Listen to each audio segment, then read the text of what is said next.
Read and Respond, Chapter 1. Here we have a survey map that has the reading process as the central idea.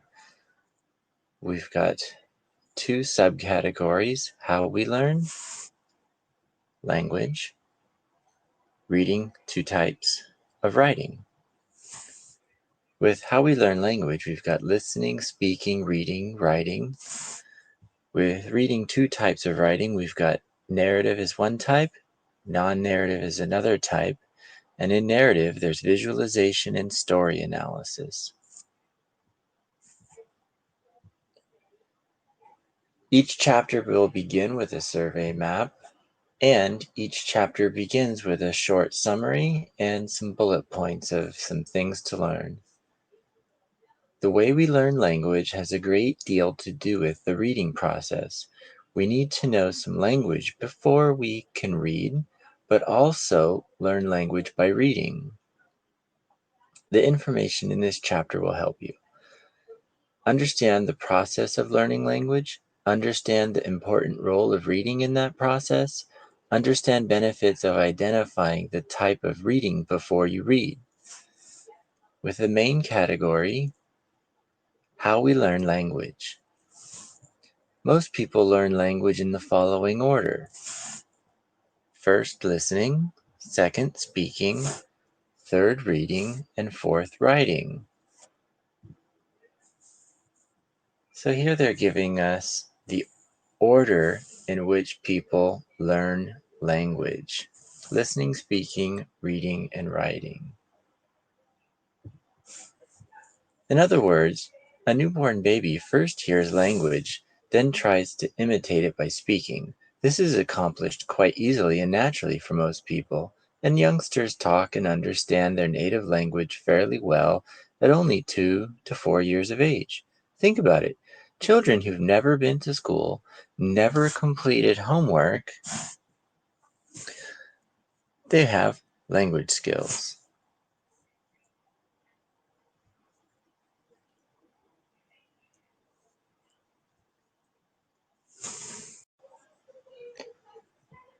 A few important lessons are here for us. First, listening must precede speaking. We cannot imitate sounds we've not heard. This means that we cannot usually speak better than we can listen. Second, oral language is based on sounds. Someone speaks sounds and someone else hears them and understands them. Listening and speaking are then really two sides of the same coin, the oral language coin. Listening on heads, speaking on tails, or vice versa. Let's look at an example. A child repeatedly hears the word door. Open the door, don't slam the door, please lock the door. A child understands what a door is in whatever language is spoken. Soon the child can say the word door and know what it means. Conversation about doors is now possible. When we turn to written language, the analogy can be made that reading and writing are two sides of the same written language coin, like having reading be heads and writing be tails, for example, or vice versa.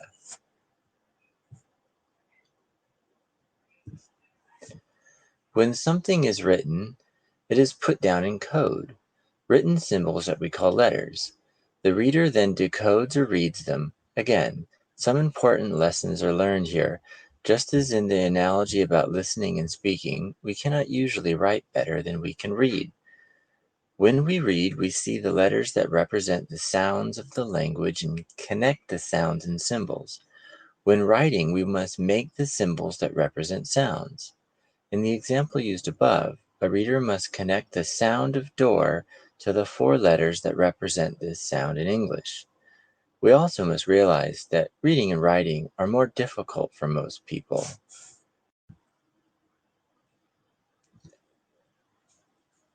Then listening and speaking. Writing is probably the most difficult thing that we can do with a language. Also, the all-important step between oral language and written language must be bridged because we cannot usually read at a level above our oral language skill. Let's go back to the example about the door. Because the child knows the sound of the word door and understands what it refers to, he or she can use the word. However, the child still needs to connect that sound to the letters door, D-O-O-R, in order to read it.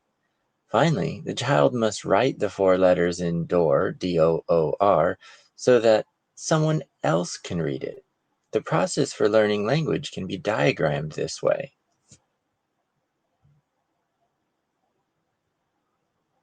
We've got listening and speaking that come together in oral language. Reading and writing combine to be written language.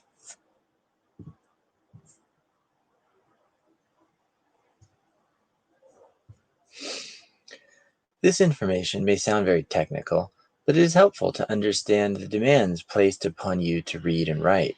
Congratulate yourself for the ability you have in this area now, because reading and writing are the most difficult processes to perform in language. Then realize that you can become a better reader and writer by reading. And that's an important note. You can become a better reader and writer by reading. So realize that you can become a better reader and writer by reading. Reading is a free lesson in writing as well as in reading. When you read, you might think you're merely gaining information or enjoying a story, but you're also practicing reading, learning vocabulary, and seeing the written symbols that represent the sounds you know. You're seeing the language spelled, punctuated, and correctly divided into paragraphs. On the written language coin, reading is comparable to listening. It is the basis of writing, just as listening is the basis of speaking. Treat reading as a natural, easy way to improve both reading and writing. Enjoy stories and informational articles. You'll gain knowledge, become a more fluent reader, learn more about writing, and build vocabulary. In Read and Respond, we offer structured techniques to improve reading and writing skills. However, the number one piece of advice we have is to find a topic you enjoy and read about it. That goes along with what we highlighted earlier. So the best thing you can do to become a better reader and writer is read. And their advice is to find something that you enjoy reading about so you keep reading about it. Do something you want to do and you'll do it more. Take advantage of this skill you have and start practicing it by reading whatever interests you. Reading 2 types of writing. Authors write for 4 main purposes: to tell a story, to describe, to explain, to argue or persuade. Often these purposes are combined. Stories contain description, for example, and articles that explain a exposition often contain persuasive techniques. Although it might be useful to differentiate all types at times, such as in a debate class, it is probably helpful to most readers and writers to focus on just 2 types of writing: narrative and non-narrative. This is true because narrative, even if it contains description, is a story or account organized in time, chronology. Non-narrative text is organized logically with main ideas and major details and uses a variety of organizational patterns. If you begin a reading assignment by first determining whether it is narrative or non-narrative, you will have a better idea of the best way to read the assignment. Looking to see whether writing is narrative or non-narrative is the first step in previewing. Previewing is an important step to improve your reading. This strategy involves looking for meaningful comprehension clues before you read a passage. You will learn different methods of previewing in the chapters of Read and Respond, but you can start off by simply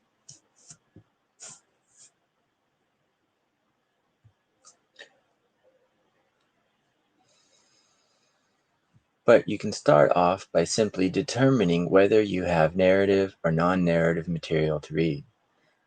The narrative writing, we recognize narrative writing mainly by time markers, words and phrases that indicate time and time shifts. The classic start of a fairy tale is once upon a time. Here are other examples of common time markers: at 10:30 a.m., later that day, 10 minutes later, in the morning, after dinner, before he left the house.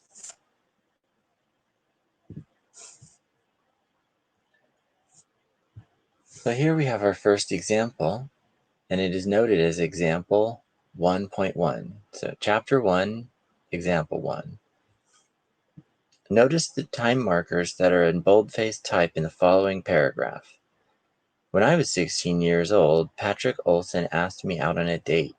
It was to be my first real date. We decided to go ice skating and then to a late movie. All day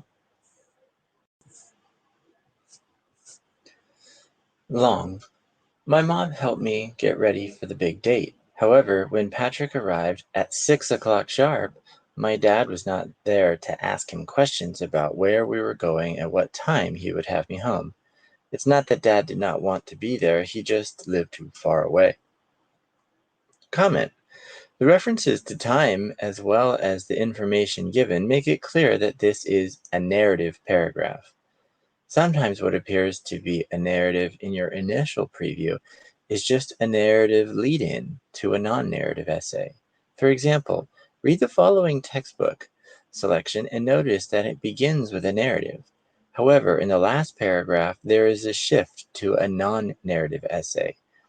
The three-paragraph narrative is a lead-in that provides an example of the point the author is making in the rest of the essay.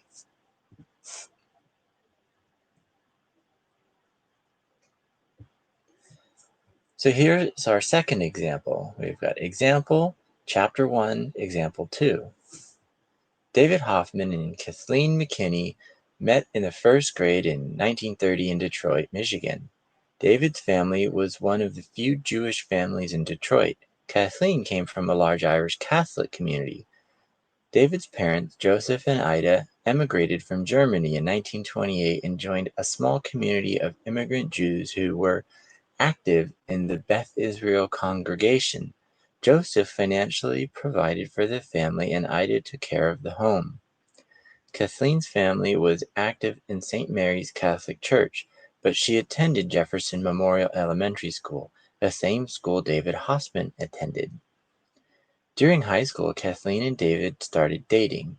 They did not tell their siblings, families, or friends that they saw each other at school but they saw each other at school whenever they could. As their relationship became more serious, they anticipated their families would be against their union. Nevertheless, they felt very strongly about staying together, and just before David was to leave for college, they eloped. Religion is a powerful and pervasive force in shaping families. The 1997 World Values Survey indicates that Americans are among the most religious in the world.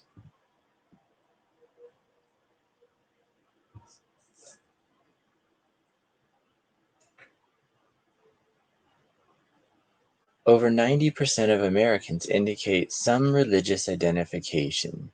In addition, over 44% of Americans, compared with about 1/4 of British and French, attend church regularly. This is from Price, McKinney, Murphy, Families Across Time. And this was published and used with permission. And it has numerous citations with dates from previous articles it is using.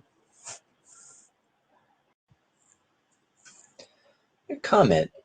This textbook selection continues discussing the role of religion in relationships. The story of David and Kathleen is not mentioned again. Therefore, the reader can see that the narrative was a lead-in to non-narrative writing. If a story does continue, we have a narrative. And in order to understand, remember, and summarize a narrative, we offer two techniques: visualization and story analysis. Even though we've got different learning styles, most of us are primarily visual learners. We like to see things such as pictures, graphs, charts, and drawings. When we can visualize something, we usually remember it, and narratives provide us with images or stories that we can picture in our heads. Visualization.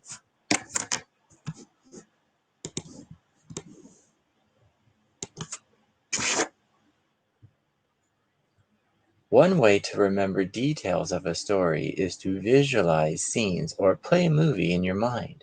Try to picture the characters' actions and scenes.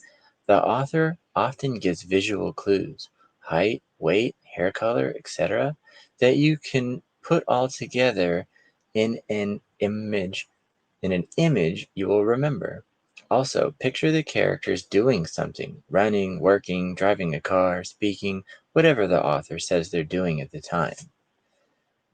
In the paragraph in example 1.1 about the 16-year-old, for example, we can tell that the woman is still young enough to be at home to be assisted by her mother in preparation for a date with Patrick. Few descriptive details are given, but we can fill in the details. Perhaps you picture a 16-year-old girl with long dark hair, and when Patrick arrives, you picture him as very tall and athletic looking, with red hair and light skin, dressed in a suit that is too small for him. It does not matter in this case what the details are, but it is still helpful to fill them in. In a different paragraph, these details might be important if the paragraph dealt with the girl's concern about how Patrick was dressed.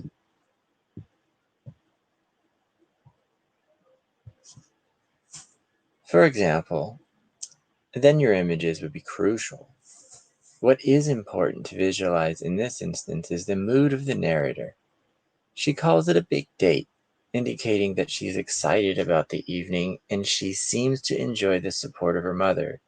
It is good to visualize that and then to picture her disappointment because her father's not there, apparently because he no longer lives with her mother.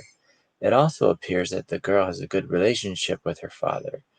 She does not fault him for ignoring her, but the circumstances make her sad.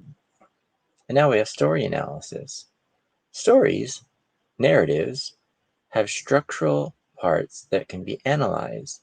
Thinking about the following parts will help you understand and remember the story. Setting. When and where does the story take place? Can you tell if it's in modern times or the 19th century? Does the story take place in a large city or a small town on a farm, or perhaps in and around a castle? Characters. Identify the main character or characters. Besides knowing who the characters are, it can be helpful to know their relationships: boss worker, husband wife, friend, and so on. Beginning event or problem. Usually a story contains an event or problem that gets the action started. And plot, or the action, well, what action takes place? What does the main character do to solve the problem? These are often the major details of a narrative, divided by time markers. Outcome. Is the main character successful in overcoming the problem? Does the character learn anything from the events in the story? How do you know? Personal thoughts. What did you learn from this story? How might you have acted differently than the protagonist? Are there any possibilities for a different ending to the story? This part is individual and personal, and it is like the response to an article as described in Chapter 6. There are no right or wrong answers to these questions.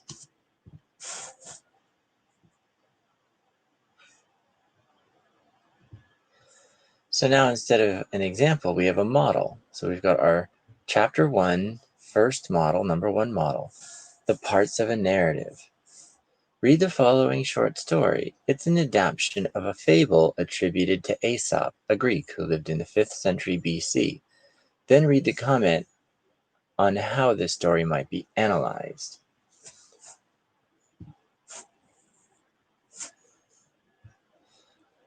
Double trouble.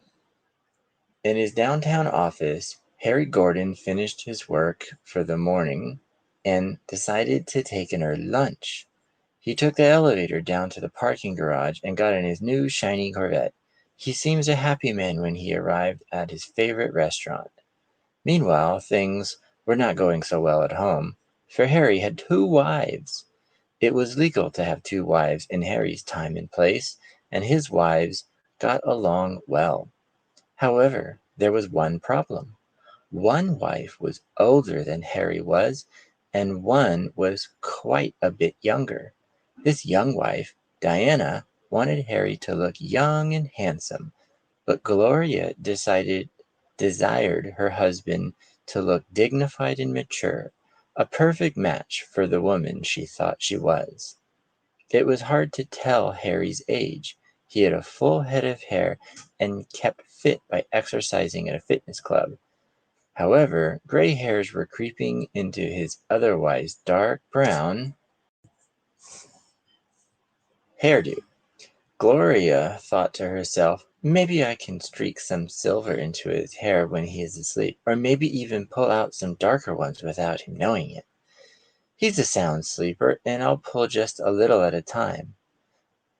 Diana had secret thoughts too, but quite different ones. Maybe I can pull out all the gray hairs while he naps on Saturday or Sunday in front of the TV, she thought. Each wife put her plan into effect whenever she had the chance. As the months passed, it became evident that each was succeeding. The success was soon thought of as a failure, however, because poor Harry woke up one morning to feel a cold draft on the top of his head. His foolish wives had pulled every hair out of his head, and now neither of them found him attractive.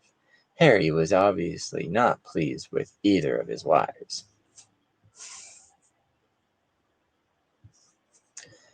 So we have a setting. It's clearly modern times because of the TV, elevator, Corvette, office building, fitness club, and so on. Often the approximate time is clear. In other stories, it's not given, and you can just say, well, sometime in the past. The place seems to be in a city, or at least a town, for we wouldn't usually find office buildings and parking garages in a rural setting. And characters. There are only three in this short story: Harry, Gloria, and Diana. In a longer story, it's not usually necessary to list all of the characters, but it is important to mention the main ones. In this story, all three obviously need mentioning. There's a problem. The problem or beginning event is the wives' unhappiness with Harry's appearance. This sets the story in motion. And the plot or sequence of events is simple in this narrative. Diana begins pulling out Harry's gray hairs, and Gloria begins pulling out his dark ones. Soon Harry's bald. The outcome. The outcome can be considered a success in one way. Each wife accomplished her immediate goal. However, the overall outcome is not good. All characters are unhappy with the ultimate results. And some personal thoughts. This story, originally a fable, has an obvious moral about being happy with what one has. However, most stories will get you to think more about the characters and events and will allow you to write a short or long response to the story. You often put yourself in place of one of the characters. This way you can decide how you would have acted in the circumstances presented in the story. Sometimes you can draw on personal experiences that seem similar to those in the story. You may even want to try your own hand at writing a narrative, true or fictional.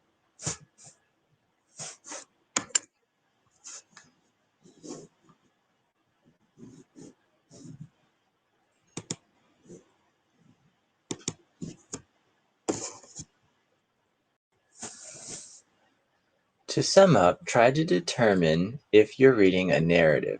If you are, use one or more of the methods described above to better understand and remember what you've read. Now, non-narrative writing. Non-narrative writing is very common. In fact, once students leave high school, 90% of their reading is informational reading. Only 10% of their reading will be for pleasure. You typically encounter non-narrative writing in textbooks and essays, and because these two sources are so important to college work, the focus in this book, Read and Respond, is on non-narrative writing. Most of the models, exercises, and readings in this book are non-narrative because most textbooks and college writing in fields other than literature are non-narrative.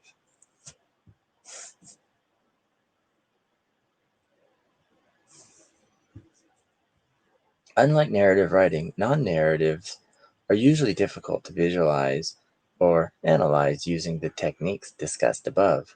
Therefore, charts, graphs, models, and pictures are included in most textbooks and in some magazine essays to help you read and remember non-narrative writing. And so now we have our first activity. So our first activity in chapter 1, and this decimal 1 tells us the first activity. So this is something that the students can think about when we have our class to do this activity. Read the following short article. It's an example of non-narrative writing. Ask yourself if you can visualize something you read. How much of the article is information?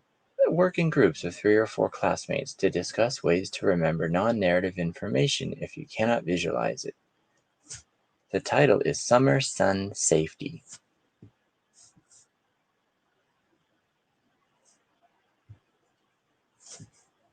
It's easy to misunderstand the meaning of the SPF labels placed on sunscreen products.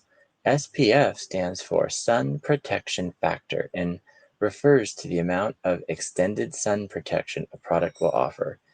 For instance, an SPF of 15 means that someone who usually burns after a particular duration of sun exposure, e.g. 10 minutes, will burn after 15 times that particular duration while wearing the sunscreen. 15 times 10 minutes, or 150 minutes in the above example.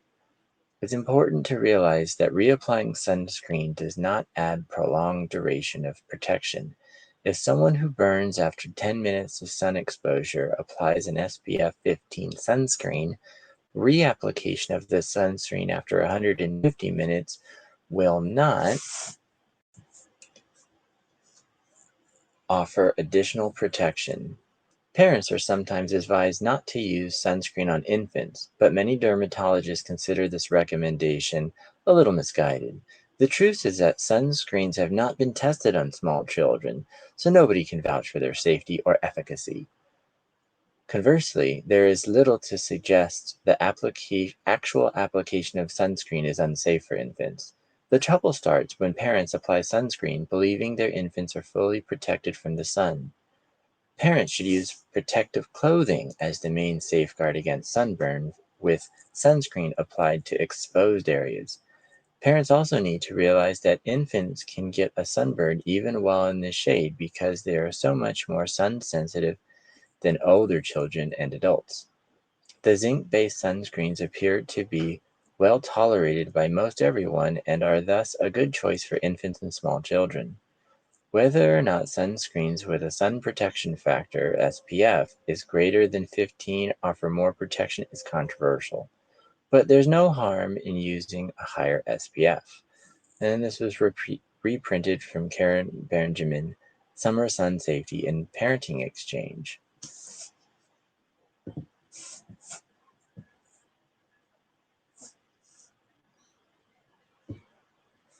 The comment on it: the article is about sunscreen products is an example of non-narrative writing. It's not organized in time. It is difficult to visualize or analyze. Read and Respond offers techniques to understand and remember non-narrative writing.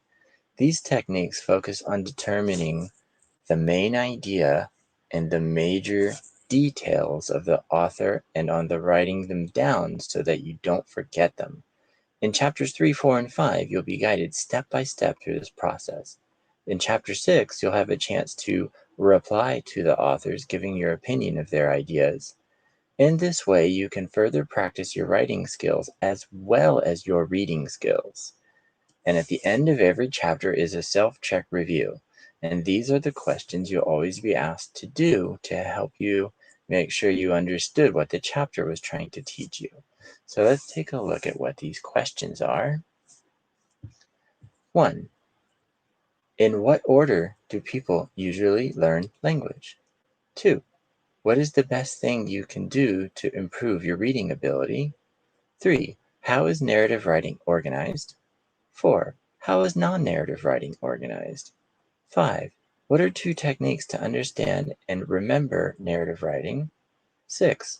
How can you use this information in this chapter in school, at work, and in your personal life? So that is chapter 1. Thank you.